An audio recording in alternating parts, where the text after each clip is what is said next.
বন্ধুরা, আশা করি তোমরা সবাই ভালো আছো। তোমার চ্যানেলে তোমাদের সবাইকে স্বাগতম। তো এই মুহূর্তে তোমাদের সামনে যেটা শেয়ার করতে চলেছি, মাধ্যমিক ভৌতবিজ্ঞানের একটা সম্পূর্ণ প্রশ্ন এবং উত্তর।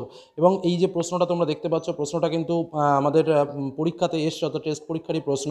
তো সেরকমই একটা গুরুত্বপূর্ণ প্রশ্ন তোমাদের সামনে শেয়ার করার দুটো তিনটে কারণ রয়েছে। একটা হচ্ছে তোমরা যেমন প্রশ্ন মডেলটা সম্পর্কে বুঝতে পারবে, তার সঙ্গে কীভাবে প্রশ্নগুলো আমাদের পরীক্ষাতে আসছে সেটাও তোমরা বুঝতে পারবে, এবং কোন টাইপের প্রশ্ন আমাদের পরীক্ষাতে আসছে সেটাও বুঝতে পারবে, এবং যে প্রশ্নের মডেলটা রয়েছে সেই মডেলটা সম্পর্কেও ধারণা পাবে। তো চলো আমরা সময় নষ্ট না করে পরপর আমরা প্রশ্নগুলো উত্তরগুলো সম্পর্কে আলোচনা করে নিই। আশা রাখি যে তোমরা বেশিরভাগ প্রশ্নের উত্তরই পারবে, কারণ ইতিমধ্যে তোমাদের সমস্ত প্রিপারেশন ফাইনাল হয়ে থাকার উচিত।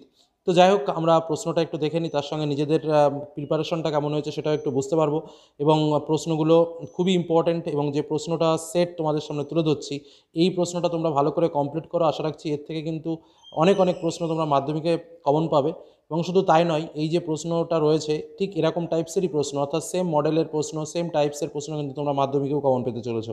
তো চলো আর সময় নষ্ট না করে আমরা সরাসরি উত্তরপত্রে প্রবেশ করি, বা কীভাবে কি আমাদের উত্তর করতে হবে সেটা আমরা লিখি। প্রথম দেখো কি রয়েছে আমাদের ক বিভাগে, যেটা আমাদের এমসিকিউ প্রশ্ন থাকবে 15টি, এবং 15টি প্রশ্নের মধ্যে মনে রাখবে আমাদের 15টিই করতে হবে, কারণ কোনো এক্সট্রা এমসিকিউ কিন্তু আমাদের দেওয়া থাকে না। তো চলো প্রথম প্রশ্ন আমাদের দেখো।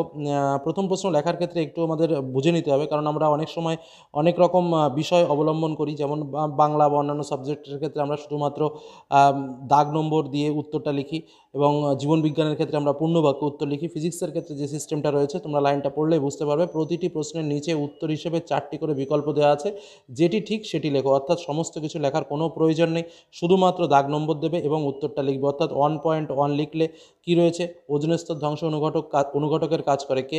CFC, chlorofluorocarbon. অর্থাৎ 1.1 দাগ দিয়ে তোমার ডি দাগ লিখে তুমি এখানে লেখো সিএফসি, ব্যাস কমপ্লিট। এইটুকুই উত্তর তুমি লেখো। আর প্রথমে অবশ্য ক বিভাগ এবং 1 দাগ কিন্তু দিয়ে নেবে। তারপরে যথারীতি এরকমভাবে পরপর তোমরা 1.1 গেল, 1.2, এইভাবে কিন্তু পরপর উত্তরগুলো করে যাবে। আশা করি বিষয়টা বোঝাতে পারলাম। দ্বিতীয় প্রশ্নে চলে আসি। স্থির তাপমাত্রায় নির্দিষ্ট ভরের গ্যাসের চাপ দ্বিগুণ করা হলে গ্যাসটির আয়তন কী হবে? দ্বিগুণ হবে, অর্ধেক হবে, 4 গুণ হবে, নাকি কোনোটিই নয়? তো এক্ষেত্রে আমাদের যেটা উত্তর হবে সেটা হচ্ছে স্থির তাপমাত্রায় নির্দিষ্ট ভরে গ্যাসের চাপ দ্বিগুণ করা হলে গ্যাসের আয়তন অর্ধেক হবে, অর্থাৎ উত্তর হচ্ছে বি দাগ। উত্তরটা কী হচ্ছে? বি দাগ হচ্ছে। পরবর্তী প্রশ্ন, 4 মোল হাইড্রোজেনের সঙ্গে 2 মোল অক্সিজেনের বিক্রিয়ায় উৎপন্ন স্টিমের মোল সংখ্যা কত হবে? 2, 4, 6, 8। এক্ষেত্রে আমাদের যেটি উত্তর আসবে সেটি হচ্ছে তোমার 4 হবে। ঠিক আছে, 4 মোল H2 এর সঙ্গে 2 মোল অক্সিজেনের বিক্রিয়ায় উৎপন্ন স্টিমের মোল সংখ্যা হবে 4। পরবর্তী প্রশ্ন, হ্রদের জলের উপরিতলের উষ্ণতা 2 ডিগ্রি সেন্টিগ্রেড হলে হ্রদের তলদেশের জলের উষ্ণতা কত হবে? 2 ডিগ্রি, 4 ডিগ্রি, 3 ডিগ্রি, নাকি 2 ডিগ্রি সেন্টিগ্রেডের কম? তো এটা কিন্তু একদম একটা বেস পয়েন্ট এবং একটা খুবই সহজ টাইপেরই প্রশ্ন। তো স্বাভাবিক ব্যাপার, উপরিতলের উষ্ণতা যদি 2 ডিগ্রি সেন্টিগ্রেড হয়, তাহলে তলদেশের জলের যে উষ্ণতা হবে সেটাও কিন্তু তোমার স্বাভাবিকভাবে 4 ডিগ্রি হবে। অর্থাৎ উত্তর হচ্ছে তোমার বি দাগ হবে। উপরিতলের উষ্ণতা যদি 2 ডিগ্রি হয়, তলের হ্রদের জলের উষ্ণতা হবে 4 ডিগ্রি। ঠিক আছে, পরবর্তী প্রশ্নে আমরা চলে আসি। বস্তুর প্রতিবিম্ব সর্বদা খর্বাকার ও অসৎ হয়, উত্তল লেন্স, অবতল লেন্স, সমতল আর নাকি অধিবৃত্তীয় দর্পণে? তো এক্ষেত্রে আমাদের যেটা উত্তর হচ্ছে উত্তল লেন্সে। বস্তুর প্রতিবিম্ব সর্বদা খর্বাকার এবং অসৎ হয় হচ্ছে উত্তল লেন্সে। পরবর্তী প্রশ্নে আমরা চলে আসি। কোনটির প্রতিসারাঙ্ক সবচেয়ে বেশি? অপশানে কী কী রয়েছে? বরফ, ক্রাউন কাস, হিরে, নাকি এনিলিন? কোনটির প্রতিসারাঙ্ক সবচেয়ে বেশি? উত্তর হচ্ছে হিরে।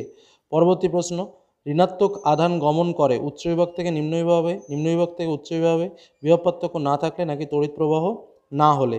তো এক্ষেত্রে আমার উত্তর যেটা হবে সেটা হচ্ছে নিম্ন বিভাগ থেকে উচ্চ বিভাগে, অর্থাৎ উত্তর বি দাগ। পরবর্তী প্রশ্ন, উষ্ণতা বাড়লে ধাতব পরিবাহীর রোধ কমে, বাড়ে, একই থাকে? প্রথমে বাড়ে, পরে কমে? তো এক্ষেত্রে আমার যেটা উত্তর হবে সেটা হচ্ছে বাড়ে। উষ্ণতা বাড়লে ধাতব পরিবাহীর রোধ সবসময় বাড়বে। তারপরের কোশ্চেনে আমরা চলে যাই। দীর্ঘ সময়ের জন্য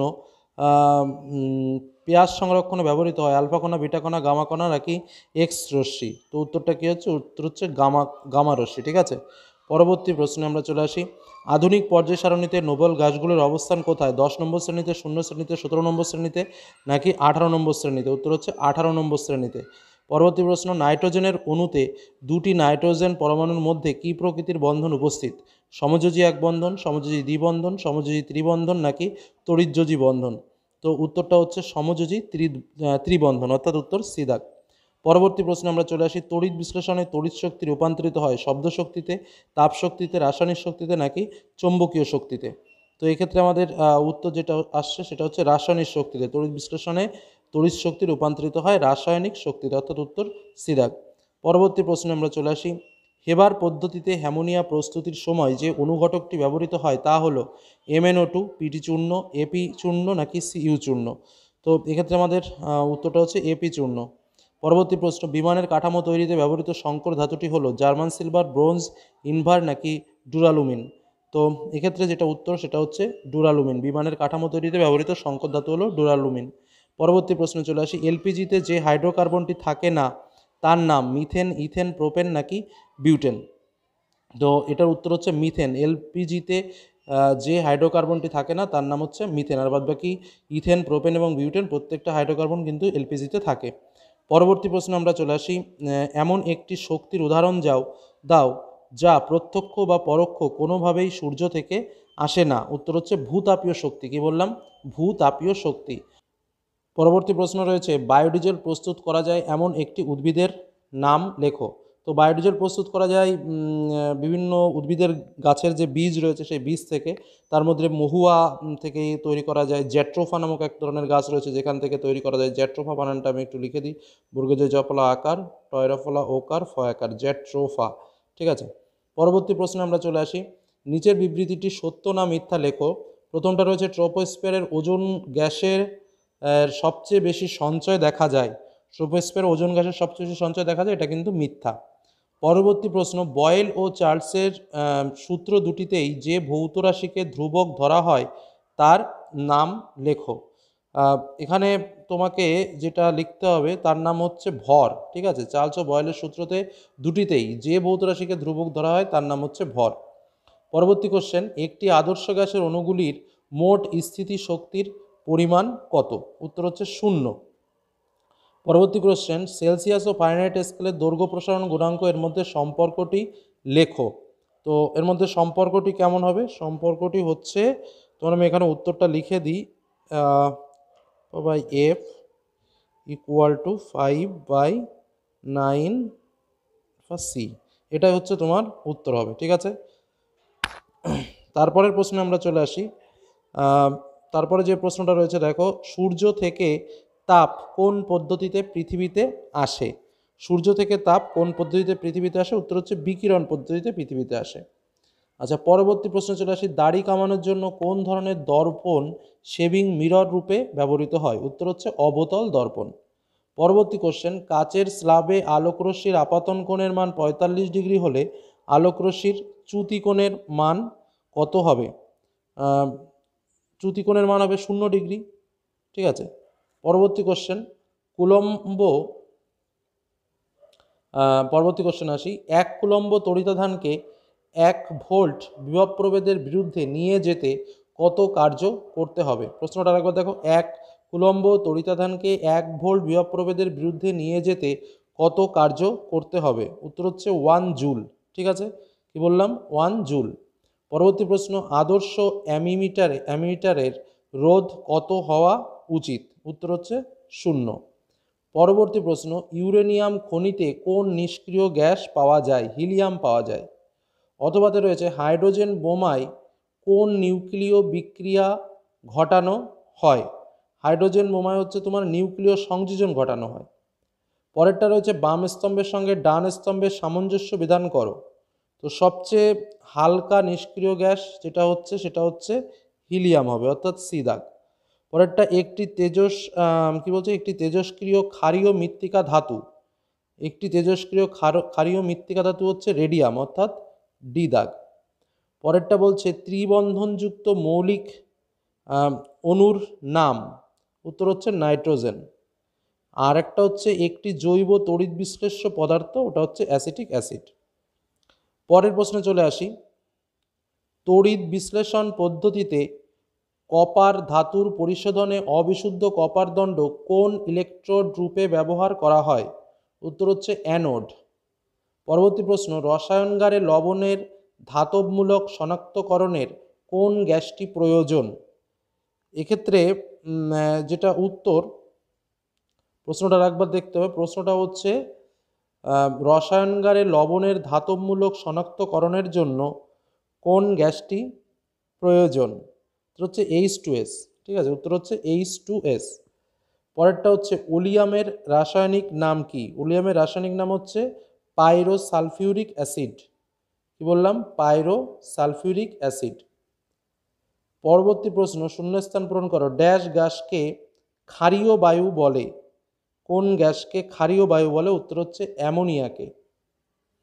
পরবর্তী প্রশ্নে আমরা চলে আসি। পরবর্তী প্রশ্ন বলছে, আর্দ্র বাতাসে ফেলে রাখলে তামার ওপর সবুজ বর্ণের যে আস্তরণটি পড়ে সেটির রাসায়নিক নাম কি? উত্তর হচ্ছে ক্ষারীয় কপার কার্বনেট বা ক্ষারীয় কপার সালফেট। ঠিক আছে। পরবর্তীতে অথবাতে রয়েছে, তড়িৎচুম্বক তৈরি করতে কোন সংকর ধাতু ব্যবহার করা হয়? উত্তরটা তোমরা লিখবে অ্যালনিকো। কি বললাম? অ্যালনিকো। বানানটা আমি একটু বলে দিই, অয়জপালা আকার ল নয়রস্যি কওকার। ঠিক আছে, অ্যালনিকো। পরবর্তী প্রশ্নে চলে আসি। লোহার একটি আকরিকের নাম ও সংকেত লেখো। লোহার একটি আকরিকের নাম হচ্ছে ম্যাগনেটাইট। কি বললাম? ম্যাগনেটাইট। আর সংকেতটা কি হবে? Fe3O4। পরবর্তী প্রশ্নে আমরা চলে আসি। কাঁচা ফল পাকাতে কোন জৈব গ্যাস ব্যবহার করা হয়? ইথিলিন ব্যবহার করা হয়। কি বললাম? ইথিলিন। অথবাতে রয়েছে, একটি কৃত্রিম জৈব ভঙ্গুর পলিমারের উদাহরণ দাও। তোমরা লিখতে পারো পলিহাইড্রক্সি বিউটারেট। কি বললাম? Polyhydroxy butyrate. পরবর্তী প্রশ্ন, একটি করে পলিমার ও মনোমারের উদাহরণ দাও। পলিমার হচ্ছে পলিভিনাইল ক্লোরাইড আর মনোমার হচ্ছে ভিনাইল ক্লোরাইড। আমি আবার বলছি, পলিমার হচ্ছে পলিভিনাইল ক্লোরাইড আর মনোমারের উদাহরণ হচ্ছে ভিনাইল ক্লোরাইড। তারপরে আমাদের রয়েছে 2 মার্কের প্রশ্ন। কি কি রয়েছে দেখো 2 মার্কের প্রশ্নগুলো। স্থিতিশীল উন্নয়নের ধারণাটি কি? পরবর্তী প্রশ্ন রয়েছে, নির্দিষ্ট ভরের কোনো গ্যাসের আয়তন উল্লেখ করতে তার চাপ ও তাপমাত্রা নির্দেশ করতে হয় কেন? অথবাতে রয়েছে, চার্লস ও বয়েলের সূত্রে নির্দিষ্ট ভরের উল্লেখ থাকে কেন? পরবর্তী প্রশ্নে রয়েছে, কোনো মাধ্যমের প্রতিসারাঙ্ক আলোর গতিবেগের ওপর কিভাবে নির্ভর করে?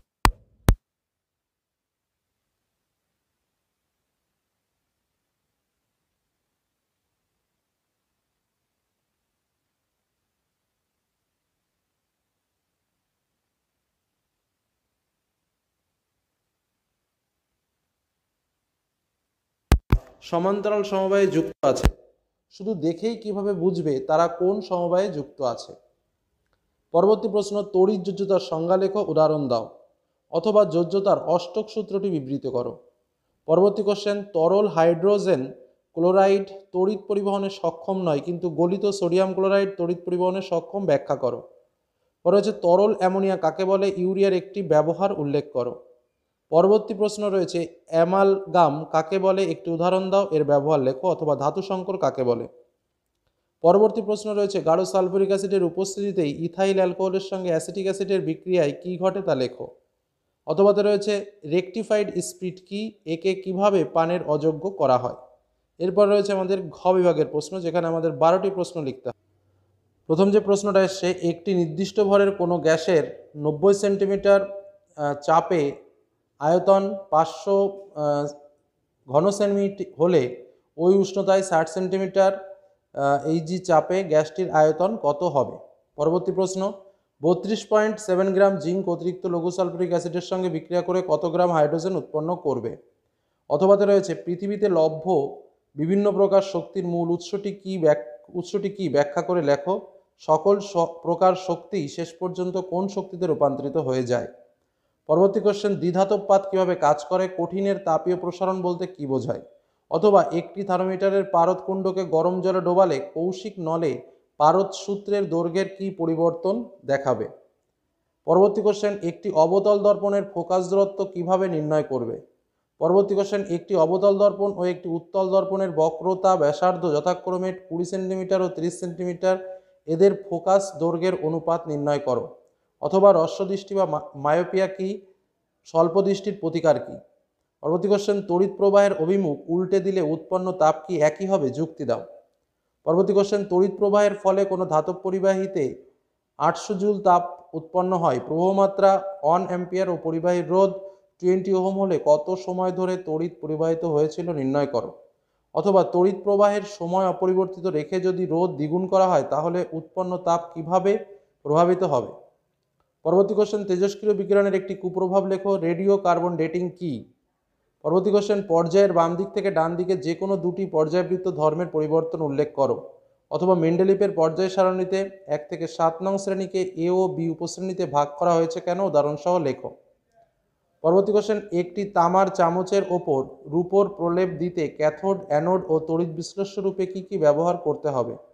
পরের কোশ্চেন, কপার সালফেট দ্রবণে প্রথমে ধীরে ধীরে NH4OH যোগ করলে পরে অতিরিক্ত NH4OH যোগ করলে কি ঘটে? সমীকরণ সহ লেখো। পরবর্তী প্রশ্ন, দ্রুত বিক্রিয়া কাকে বলে? কোন শ্রেণীর যৌগ দ্রুত বিক্রিয়ায় অংশ নেয়? একটি উদাহরণ দাও। অথবা এ ও বি দুটি করে কার্বন পরমাণুযুক্ত দুটি অসম্পৃক্ত হাইড্রোকার্বন ব্রোমিনের সঙ্গে বিক্রিয়ায় এ তে অনুপ্রতি 1 অণু ব্রোমিন ও বি তে অনুপ্রতি 2 অণু ব্রোমিন যুক্ত হয়। এ ও বি এর গঠন সংকেত লেখো।